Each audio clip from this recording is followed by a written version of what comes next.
Hello दोस्तों। तो आज की वीडियो में मैं बात करूंगा श्रद्धा के मर्डर केस से रिलेटेड कि किस तरह से कुछ टाइम पहले इसको काफ़ी ज़्यादा पॉलिटिसाइज़ किया जा रहा था, काफ़ी ज़्यादा रिलीजियस एंगल भी दिया जा रहा था। तो इन सब पर हम लास्ट में बात करेंगे, पहले केस को अच्छे से समझते हैं। इस मर्डर केस में एक मेन कैरेक्टर ऐसा था जिसकी वजह से श्रद्धा के मर्डर का पता चला था। उसका नाम था लक्ष्मण नादर।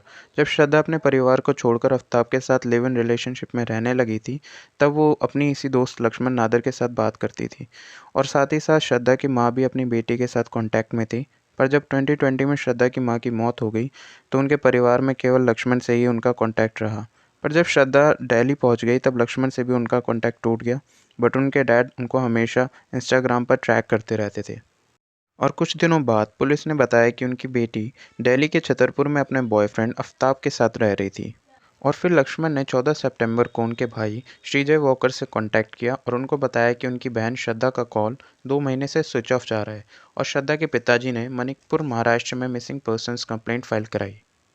बट लक्ष्मण ने श्रद्धा को कांटेक्ट करने की बहुत ज़्यादा कोशिश की थी। उसने श्रद्धा को जून जुलाई में रेगुलर कॉल्स किए थे, बट उसका फ़ोन हमेशा स्विच ऑफ आता था और ना ही उसके किसी भी टेक्स्ट मैसेज का वो रिप्लाई करती थी।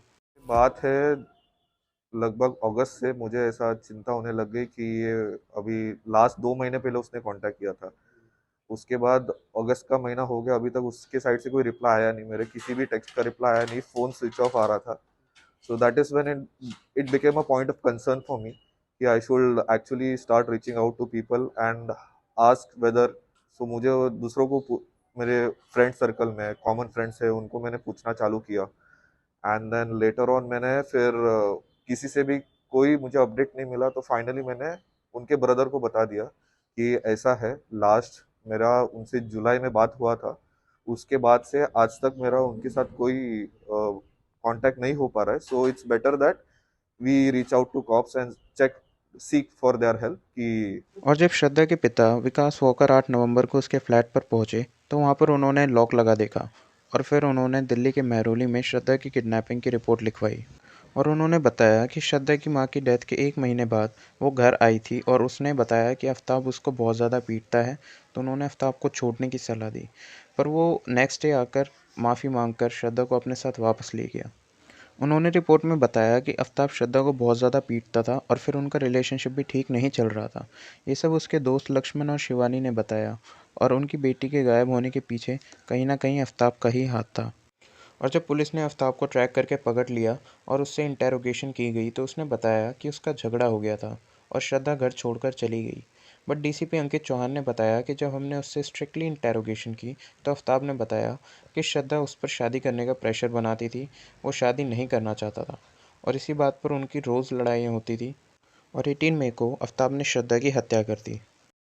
और पुलिस ने ये भी बताया कि उसने श्रद्धा की बॉडी के छोटे छोटे पीसेस करके एक प्लास्टिक बैग में डाले हुए थे और उसने इसी के लिए एक नया फ्रिज भी खरीदा था। और ऐसे ही वो 18 डेज तक श्रद्धा की बॉडी के पीसेस महरौली के फॉरेस्ट में फेंक कर आता था।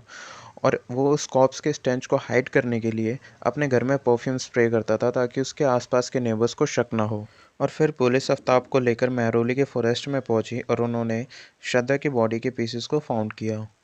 अभी कुछ दिनों पहले इस मैटर को बहुत ज़्यादा पॉलिटिसाइज़ किया जा रहा था कि ये कोई लव जिहाद का मामला है, इसकी अच्छे से जांच होनी चाहिए। पर मुझे नहीं लगता ये कोई लव जिहाद का मामला है या ऐसा कोई मैटर है, क्योंकि इसमें देखो, दो कपल्स एक दूसरे को अच्छे से जानते थे। और जो ये मर्डर हुआ है वो इसके मेंटली प्रेशर की वजह से हुआ है। जैसे कि इसने पुलिस को स्टेटमेंट में खुद दिया था कि हमारा लिव इन रिलेशनशिप बिल्कुल भी अच्छा नहीं चल रहा था, हमारी रोज़ लड़ाई या झगड़े होते थे, इसकी वजह से मैंने इसका मर्डर कर दिया, जैसे कि इसने स्टेटमेंट में पुलिस को बताया। और यार देखो, इस केस में तो दोनों कपल्स एक दूसरे को अच्छे से जानते थे और ये जो मर्डर हुआ है ये भी कोई किसी रिलीजियस कन्वर्जन की वजह से नहीं हुआ। ये सिर्फ एक मेंटली प्रेशर की वजह से हुआ है उस आदमी पे। और वो मेंटली इल बंदा था जिसने की हत्या कर दी उस लड़की की। और यार देखो, जहाँ तक लव जिहाद की बात है, लव जिहाद लॉ सबसे पहले यूपी गवर्नमेंट लाई थी। उसमें ये था कि जब एक धर्म विशेष का कोई भी व्यक्ति किसी दूसरे धर्म की लड़की को प्यार के जाल में फंसाकर उसे शादी कर कर उसका धर्म परिवर्तन करवा देता है, तो उसे उन्होंने कहा था कि इसे कहते हैं लव जिहाद। और यार देखो, मैं पूरी तरह से इस बात से डिनाई भी नहीं कर रहा कि फोर्सफुली कन्वर्शंस के मैटर नहीं होते इंडिया में। इसमें भी बहुत ज़्यादा केसेस आते हैं, बट हर चीज़ को पॉलिटिसाइज करके उस एंगल तक ले जाना बिल्कुल भी ठीक नहीं है। जैसे कि एक कन्वर्जन का केस सामने आया था जिसमें कि एक उत्तराखंड के एक व्यक्ति थे नितिन पंत नाम के, जो कि जॉब की तलाश में राजस्थान के भिवंडी गए थे। वहाँ पर कुछ लोकल मुस्लिम्स उनको पकड़कर मेवात ले गए और उनको जॉब और उनकी शादी करवाने का उन्होंने वादा किया था अगर वो अपना धर्म परिवर्तन कर लेते हैं तो। पार्टी के लोगों ने जबरन बंदूक के बल पे मुसलमान बनाया और 2012 में मेरी मुलाकात उमर गौतम से करवाई। उमर गौतम एक ऐसे शख्स हैं जिन्होंने मुझसे यूँ कहा कि भाई तुम हिंदू लड़कियों को फंसाओ, उनको अपने इस इस्लाम में लेके आओ, हमारे इस्लाम में, हम आपको इसके लिए पैसा देंगे, आप नाबालिग लड़कियों के वीडियो बनाओ। तो यार देखो, ऐसे इंसिडेंट भी हमारी कंट्री में बहुत ज़्यादा होते हैं और हर चीज़ को पॉलिटिसाइज नहीं करना चाहिए, पर इससे बहुत ज़्यादा कंट्री में एक दूसरे से डिस्टेंसिंग बढ़ती जाती है और कंट्री में एक सोशल इम्बैलेंस क्रिएट हो जाता है। और यार किसी भी पॉलिटिकल लीडर को या किसी भी स्पोक्स पर्सन को ऐसी स्टेटमेंट नहीं देनी चाहिए जिससे कोई भी कम्युनिटी हर्ट हो, और किसी भी कन्विक्ट को किसी भी रिलीजन से जोड़कर देखना बिल्कुल भी ठीक नहीं है। बाकी अगर आपको वीडियो पसंद आई हो तो दोस्तों के साथ शेयर ज़रूर करना। Thank you so much.